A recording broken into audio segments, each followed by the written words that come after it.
dari Sayyidina Al-Hasan radhiyallahu anhu bahwasanya Nabi Muhammad sallallahu alaihi wasallam pernah bersabda yang artinya perumpamaan sholat yang 5 waktu itu adalah seperti sungai yang mengalir di samping rumah kalian.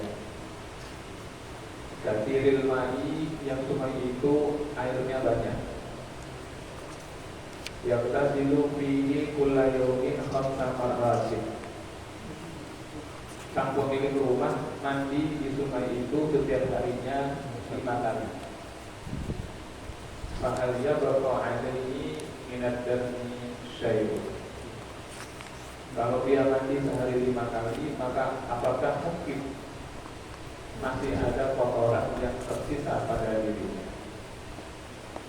Ini hadis Nabi Shallallahu Alaihi Wasallam yang menggambarkan tentang sholat yang 5 waktu. Jadi dalam hadis ini Rasul menyatakan bahwa sholat itu seperti sungai yang mengalir di samping rumah kita.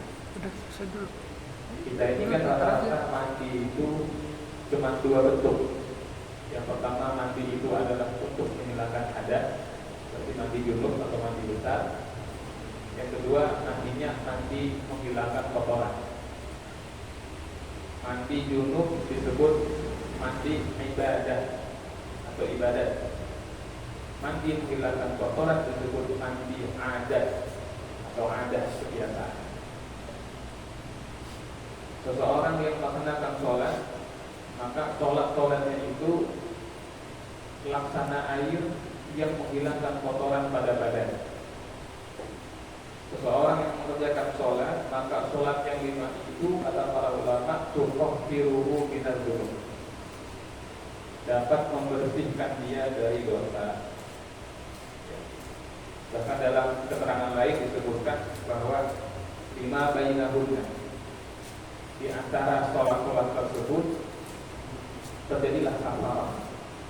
Misalnya seseorang itu sholat subuh di waktu subuh, kemudian kira-kira katakanlah jam-jam 10 pagi dia mengerjakan dosa kecil,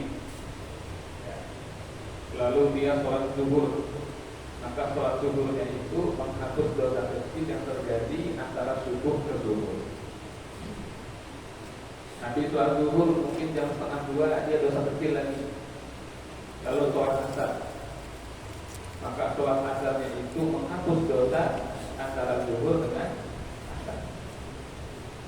Jadi sholat 5 waktu itu seperti itu. Makanya selama orang itu masih sholat, masih diharapkan ada kebaikan pada dirinya selama dia masih sholat. Tapi kalau dia sudah meninggalkan sholatnya, maka la khairah, tidak ada kebaikan.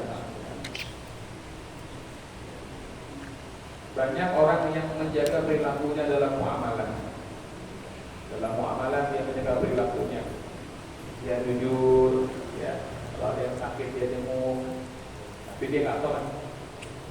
Tidak ada kebaikan. Oleh karena itu seorang muslim wajib menjaga sholatnya. Dalam sebuah hadis Nabi menyebut al-farqu bainana wa bainahum shalah, yang membedakan antara kita selaku orang Islam dengan orang kafir, sholat. Itulah kenapa Imam Ahmad bin Hanbal di dalam sebuah hadis itu beliau mengambil zahirnya keras. Man taraka sholata 'amdan faqad kafar. Siapa yang sengaja-ngaja meninggalkan sholat, maka dia sudah kafir. Itu diambil zahirnya oleh beliau. Kalau kita kan pada Syafi'i ini mengambilnya kalau dia menghalalkan meninggalkan sholat baru kafir, kan gitu. Kalau yang Muhammad enggak, pokoknya asal meninggalin kafir udah gitu. Saking kerasnya ya, perintah untuk menjaga sholat. Apakah semua dosa akan dihapuskan dengan sholat? Kata para ulama tidak. Yang dihapuskan dengan sholat itu adalah dosa-dosa kecil. Adapun dosa-dosa besar itu dihapuskannya hanyalah kepada Allah dengan taubat yang nasuha. Apakah setiap sholat yang kita kerjakan itu otomatis menghapus dosa yang kecil? Kata para ulama, tidak juga. Tetapi diperlukan syarat dan ketentuan tertentu. Karena biasa begitu, ya kan? Kalau diiming-iming hadiah, ada syaratnya? Ada, ya kan? Iya, syarat dan ketentuan berlaku. Sholat macam apa yang membuatkan diampuninya dosa-dosa kecil kita itu dengan 5 kali sehari semalam? Nah, para ulama merincikan. Yang pertama adalah sholat yang diawali dengan wudu yang sempurna. Jadi pertama wudunya, kita ini ketika berwudu kita sempurnakan. Jangan asal. Wudu ini perkara yang sangat penting.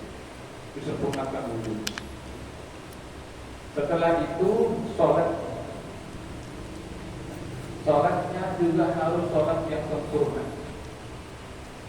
Terutama kata para ulama adalah pada ruku, sujud, i'tidal, duduk, di mana pada sebelum pergantian gerakan itu terdapat satu saat yang kita namakan tumakninah. Di sholat yang tidak sempurna, tidak ada tumakninah, itu tidak masuk. Bahkan sholat yang tidak tumakninah itu dianggap belum sholat.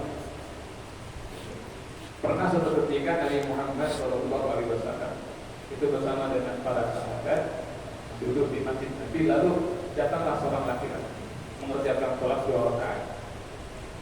Habis 1 rakaat, dia datang ke tempat Nabi ucapkan salam. Nabi berkata kepada laki-laki itu, kamu sholat lagi, diulang. Nah, dia sholat lagi. Setelah selesai dia salam, dia datang lagi kepada Nabi. Kata Nabi, kamu sholat lagi. Itu sampai 2 atau 3 kali. Nabi suruh ulang. Kenapa? Ternyata sholatnya itu tidak tumakninah. Orang yang sholatnya tidak tumakninah atau ketinggalan tumakninahnya, atau dia tinggalkan tumakninah, maka sholatnya itu dianggap tidak sempurna. Ya kan? Dalam tanda kutip, sama Nabi disuruh ulang. Kalau bahasa fikih, karena tumakninah itu adalah rukun, maka sholat yang meninggalkan rukun bisa tidak sah. Maka wajar jika Nabi menyuruh ulang. Makanya di dalam ilmu sholat ada banyak cabang, ya kan? Ada yang wajib, ada yang halal, ada yang sunnah. Nanti sunnah terbagi 2, ada yang makruh. Ketika kita mengerjakan sholat, maka ilmu sholat kita itu harus minimal 2. Yang pertama adalah kita tahu apa yang harus dikerjakan, dan yang kedua kita tahu apa yang tidak boleh dikerjakan. Harus 2 itu. Jadi kalau ada orang sholat dan dia nggak tahu yang mana yang harus dikerjakan, maksudnya yang rukun itu yang mana dia nggak paham, yang batal yang seperti apa dia nggak paham, itu jangan-jangan selama ini nggak sah sholatnya. Karena boleh jadi akibat ketidaktahuannya yang mestinya dikerjakan dia tinggal, yang tidak boleh justru dia ambil. Jangan-jangan.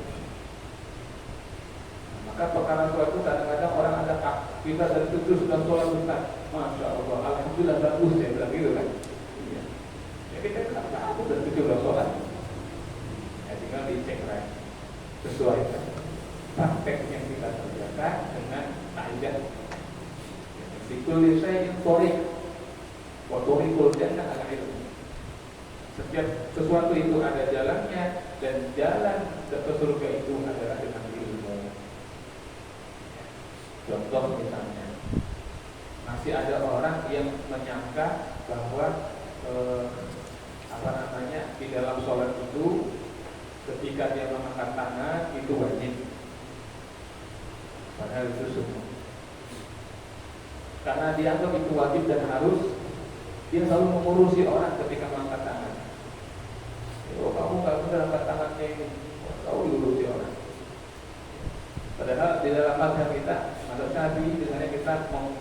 bisa dilengkakan begitu. Ada terkait ulama lain begitu. Bahkan ada mereka yang tidak angkat tangan sama sekali, jadi nggak jadi sholat, nggak ada masalah. Tapi karena dia tidak tahu mana yang wajib mana yang bukan, dia sholat. Padahal urusan dia sendiri terbengkalai. Ini aja. Lalu Al-Fatihah, meremehkan Al-Fatihah. Al-Fatihah adalah rukun, tetapi dia remehkan. Sehingga pembacaannya sampai pada tingkatan bacaan yang mardudah, bacaan yang tertolak. Na'udzubillah. Cuma na'udzubillah ini hati-hati. Ketahui mana yang rukun dan ketahui mana yang mau berjirat, ya, mana yang membatalkan sholat. Baru kita bisa berharap sholat itu menghapus dosa-dosa kecil, insyaallah.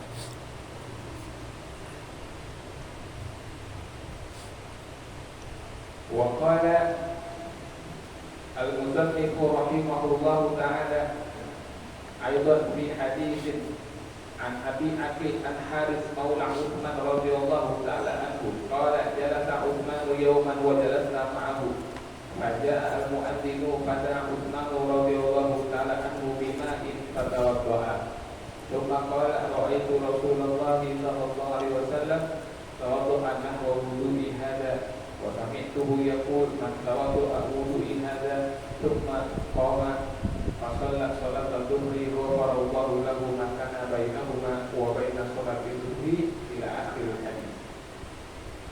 Disebutkan di dalam sebuah hadis dari Sayyidina Al-Haris maulanya Sayyidina Utsman bin Affan. Maula itu apa? Maula itu artinya mantan budak. Jadi budak, jadi sahabat Utsman itu punya budak namanya Al-Haris. Lalu Al-Haris itu oleh sahabat Utsman dimerdekakan. Nah, itu namanya maula. Ya kan?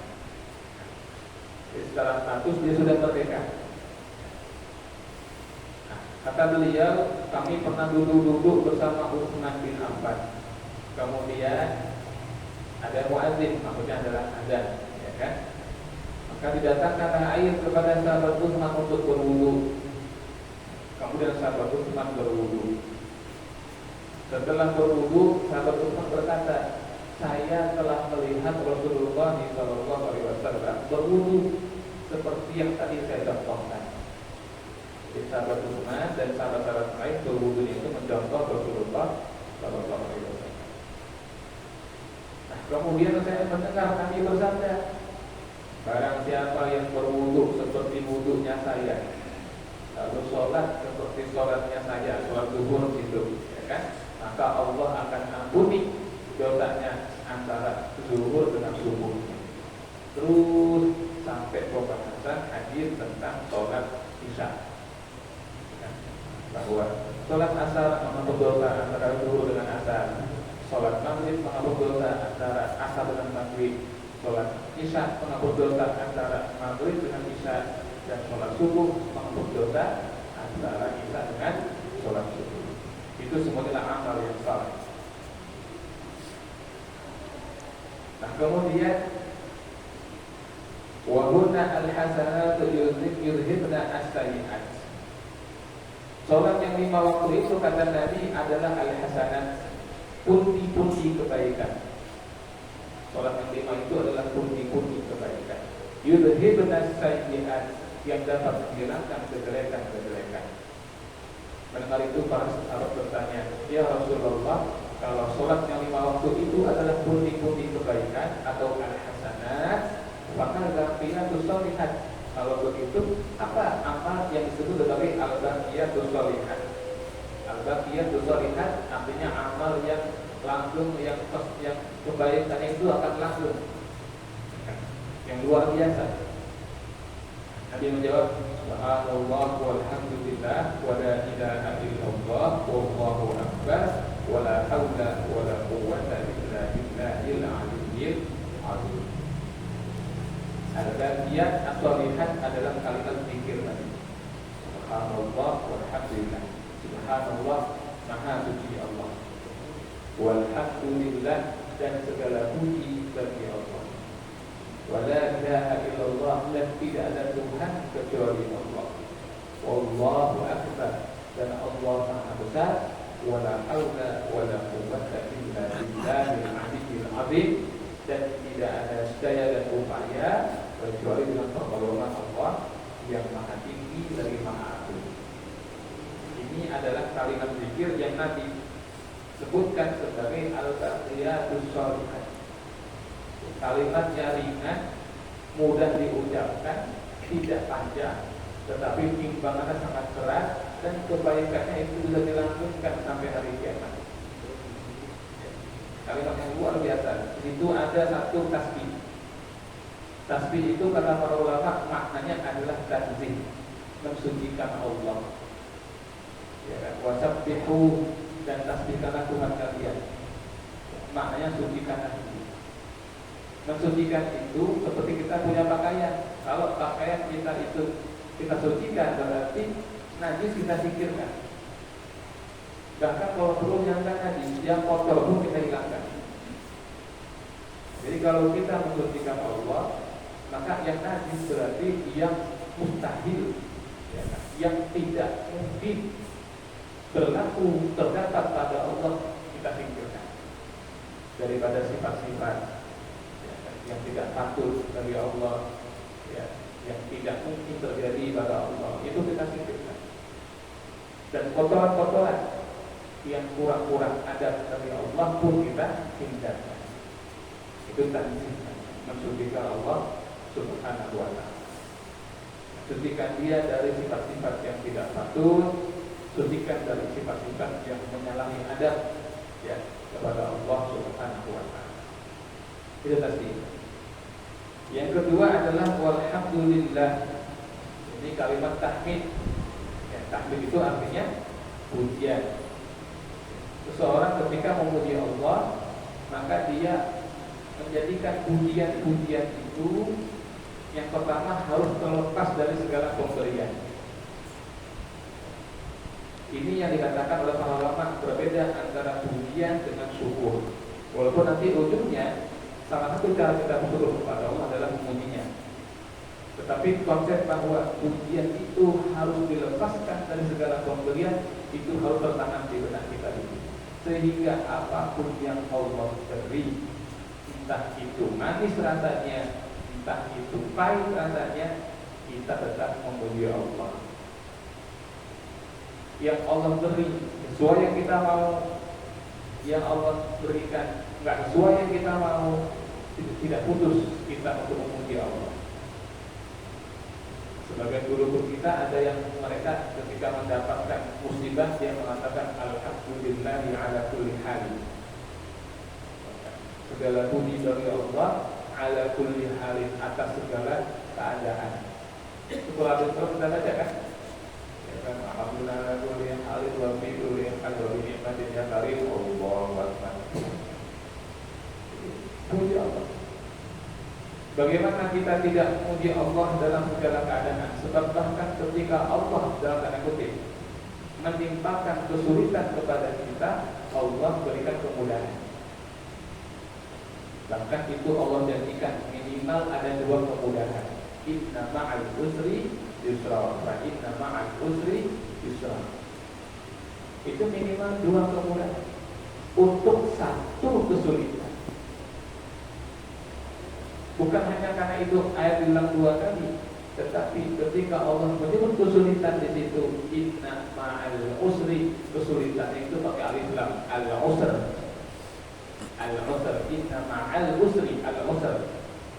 Ditambahkan alif lam, maknanya satu sudah, ma'rifah sudah, tertentu. Di yang kedua pun sama, inna ma'al usri, ada alif lam, al-usr. Sehingga kesulitan di ayat yang awal dengan yang kedua itu yang sama. Sementara kemudahannya nggak ada alif lam, yusra, yusra. Kalau tidak ada alif lam berarti maknanya nakirah. Nakirah berarti maknanya umum, ya kan? Indefinite, luas sekali. Sehingga minimal kata para ulama satu kesulitan minimal ada dua kemudahan. Itu minimal, bisa lebih. Contoh orang dikasih sakit, satu kesulitan, Minimal ada 2 kemudahan. Apa itu? Satu, misalnya dia berobatnya nggak perlu bayar. Oke? BPJS misalnya gitu kan, atau KIS misalnya. Sakit atau kesulitan, kemudahannya apa? Pertama, kalau usah bayar. Yang kedua apa? Rumah sakitnya dekat atau dekat dengan paskesnya, itu kemudahan juga dari Allah. Banyak orang yang punya kartu sehat tapi jauh sekali. Sementara kita Allah kasih nggak usah bayar, tempat berobatnya dekat, kendaraannya mudah, akses jalannya mudah. Itu kemudahan minimal 2. Itu minimal. Maka meskipun Allah menimpakan, dalam tanda kutip ini bahasa menimpakan sebenarnya tidak patut ya, tapi ini kita belajar adab. Seandainya Allah pun dalam tanda kutip menimpakan musibah, Dia memberikan kemudahan. Seandainya pun Allah dalam tanda kutip menimpakan kesulitan, Dia tidak kehilangan kelembutannya. Tetap letih, tetap lembut. Itulah kenapa bagi orang-orang yang Allah kehendaki kebaikan, begitu dia diuji dengan kesulitan, justru semakin bertambah imannya, ya, bertambah takarubnya kepada Allah. Itu bukti lembutnya Allah. Ya, dia merasakan lebih mantap ibadahnya kepada Allah. Habis kena musibah, kena ujian lebih tawadhu orangnya. Ya kan, kalau dulu sombong, sekarang enggak. Bukti bahwa dia tersentuh. Ada kelembutan Allah di sini. Makanya puji Allah dalam segala urusan. Wala ilaha illallah, dan tidak ada ilah melainkan Allah. Ini kalimat tauhid. Ya, orang Islam wajib memegang teguh kalimat ini. Kalau dalam dunia perwayangan ada istilah iman kalimusodo. Nah, itu ya. Kalimat syahadat, bersaksi tidak ada Tuhan kecuali Allah dan bahwa Nabi Muhammad adalah utusan Allah. Itu jimat, pegang sampai mati. Tauhid itu adalah inti dari ajaran agama Islam. Mentauhidkan Allah. Wallahu akbar. Takbir itu adalah membesarkan Allah. Semangat dari Allah. Kenapa kalau mau berperang, apa yang diucapkan? Sebelum berangkat maju itu. Apa langsung serbu kan? Tidak kan? Gitu kan? Orang Islam apa dulu deh? Takbir Allah Akbar, dia maju. Kenapa Allah Akbar? Supaya setiap prajurit Islam itu ingat, ketika dia mengangkat senjatanya, ketika dia menggebah kudanya, dia berangkat menyongsong musuh, bukan untuk membesarkan dirinya, bukan untuk membesarkan klannya, bukan untuk membesarkan suku dan kelompoknya, bukan untuk mencari dunia atau perampasan wanita, tetapi untuk membesarkan Allah. Harus ingat itu. Maka filosofi Allah akan diucapkan di situ. Kita ingat, kita bukan membesarkan nama kita, ya kan? Kita dapat amanah dari Allah, posisi tertentu dengan tugas tertentu, yang dibesarkan harus Allah, bukan kita, bukan pribadi kita, bukan nama. Jadi boleh jadi kita sudah berbuat, tapi nama kita kecil kita, atau dituduh ABCD, kan biasa itu, ya kan? Sudah berbuat, sudah berjuang, tapi ada orang yang benci lalu difitnah, nama kita jadi jatuh. Jangan berkecil hati. Sebab sejak awal memang tujuan kita bukan membesarkan nama diri sendiri, tapi nama Allah. Wala haula wala quwwata illa billahil aliyyil azim. Tetapi tidak ada orang bisa mensucikan Allah, tidak sanggup dia memuji Allah, tidak sanggup dia menegakkan tauhidullah, tidak sanggup dia menjadikan seluruh amalnya sebagai untuk membesarkan Allah, kecuali Allah kasih kekuatan. Sebagaimana kita tidak bisa berbuat taat kecuali karena kekuatan dari Allah, kita juga tidak bisa meninggalkan maksiat, kita tidak bisa terhindar dari maksiat kecuali karena penjagaan Allah. Itulah la haula wala quwwata illa billahil aliyyil azim. Maka yang sudah dipermudah berbuat kebaikan, harus ingat kita bisa berbuat baik karena pertolongan Allah. Yang sudah mampu menjaga diri dari kemaksiatan, dia harus ingat dia terjaga dari kemaksiatan semata-mata karena penjagaannya Allah, bukan karena kehebatan dirinya semata-mata. Ini al-baqiyat as-shalihah, ya. Baik, sampai di sini. Jika ada yang menanyakan atau ditambahkan terkait materi kita atau yang lain, ya silakan. Kalau ada mau.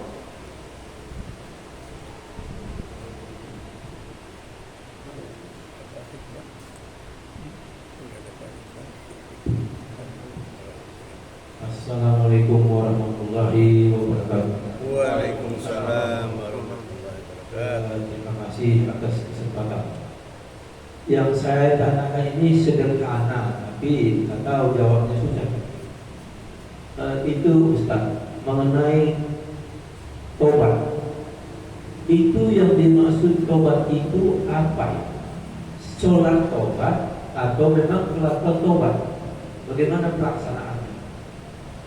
Nah, mohon penjelasan. Yang kedua, apa bedanya adab sama akhlak?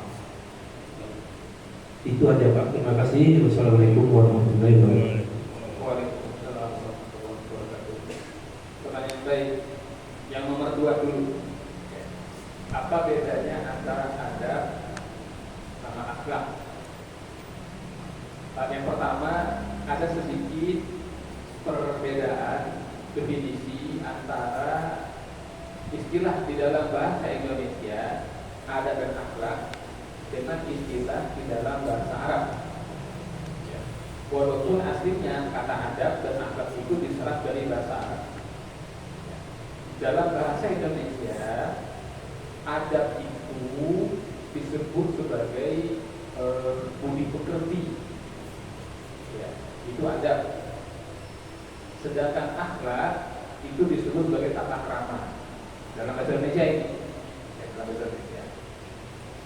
Dalam bahasa Arab, kata para ulama, adab itu kaitannya adalah kalau kita berinteraksi dengan orang lain.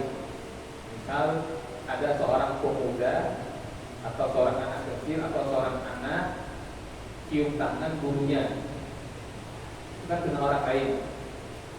Itu namanya adab. Jadi perilaku yang baik terkait dengan interaksi antara dia dengan orang lain, itu namanya adab. Menjamu tamu itu adab, memuliakan tamu. Bertetangga itu adab, menjaga adab dengan tetangga itu adab. Jadi kaitannya pasti sama orang tuh, termasuk sama istri. Sehingga maaf ada adab suami istri gitu kan, karena sama orang lain, istri kan orang lain gitu kan. Itu adab. Nah, kalau akhlak itu adalah kaitannya perilaku yang baik tapi diri sendiri, seperti berani, dermawan, pemaaf, ya, baik sangka, sabar, itu akhlak itu. Ya, akhlak. Itu bedanya begitu kira-kira. Yang pertama tadi tentang taubat. Apa itu taubat? Taubat itu secara bahasa artinya adalah kembali kepada Allah. Ya. Jadi taubat itu artinya kembali kepada Allah. Secara istilah, taubat artinya adalah suatu sikap yang dikerjakan oleh seseorang hamba sebagai bentuk kembalinya dia kepada jalan Allah. Kembali ini nanti ada yang habis nyasar kembali, kalau bahasa gampangnya sudah nyasar dulu, kelelep dulu, baru dia kembali. Ada yang memang dia memperbaharui kembalinya dia. Karena bertaubat itu tidak hanya dari dosa-dosa, ya kan? Nabi saja bertaubat kepada Allah, ya kan? Minimal membaca kalimat taubat, ya kan? Kepada Allah. Walaupun Nabi tidak pernah berbuat dosa, nah, tapi secara umum taubat itu dianggap seorang yang sudah berbuat dosa, dia kembali kepada jalannya Allah. Bagaimana teknisnya? Dia harus memenuhi syarat taubat. Jadi ada yang disebut dengan syarat sahnya taubat. Yang pertama apa? Dia harus menyesal Itu dulu tuh, harus menyesal. Yang kedua, dia harus minta ampun. Kalau dia nggak nyesel, walaupun dia minta ampun, nggak terpenuhi. Jadi harus menyesal, harus minta ampun. Yang ketiga, harus menghentikan perbuatannya. Jadi kalau dia bertaubat, maka dia tinggalkan. Kalau dia bertaubat dari minum khamr, maka jangan minum khamr lagi. Kalau habis taubat masih minum khamr, berarti yang kemarin belum taubat, kan gitu. Baru taubat maksiat kan gitu. Jadi kalau betul dia bertobat, maka dia berhenti. Ini tiga ini harus dikerjakan: menyesal, minta ampun, lalu menghentikan. Bertekad, walaupun dia bertekad gitu ya. Kalau dosanya terkait dengan manusia, maka nambah lagi syaratnya, yaitu dia harus minta kehalalan, membebaskan diri dari tuntutan sama manusia. Jadi makanya kata para ulama, seseorang yang bukan kita menyepelekan Allah, bukan mengecilkan Allah, tapi para ulama mengatakan dosa yang terjadi antara kita dengan manusia itu lebih berat, lebih sulit untuk diselesaikan daripada dosa kita dengan Allah. Allah Maha Pengampun, Allah Maha Pemaaf. Kalau manusia, mulutnya bisa aja bilang, ya udah saya maafin, ya kan? Hatinya belum tentu. Maka berhati-hatilah dengan muamalah. Itu tahu kan? Jadi dia perilaku, perubahan dari yang buruk menjadi yang baik, minta ampun, menyesali, berhenti, lalu perbaiki diri. Ini keren. Wow. Ada lagi? Ada. Sudah bisa belum? Belum. Kita lagi. Assalamualaikum warahmatullahi wabarakatuh. Waalaikumsalam. Ini kalau kan Ya. kita bergabung menanyakan tentang ini. Kurang jelas. Saya nggak bisa menjawab. Kalau ibadah sholat itu ada ini nggak? Ada yang sunnah, misalnya yang terakhir itu harus selesai apa? Pokoknya. Terus yang kedua, kalau itu apa ada untuk orang yang tinggi itu boleh mundur dari satu. Kalau apa? Orangnya tinggi, bisa satu senti tingginya. Jadi harus suka mundur Pak. Jadi jalur dari satu. Mundur dari stop. Iya, Ke belakang. iya terus satu kita ke belakang. Di sampingnya jadi nggak lurus. Soalnya mungkin kepala sujud kali. Ini. Karena sujud kali panjangan. Iya. Sujud panjangan. Iya. Baik.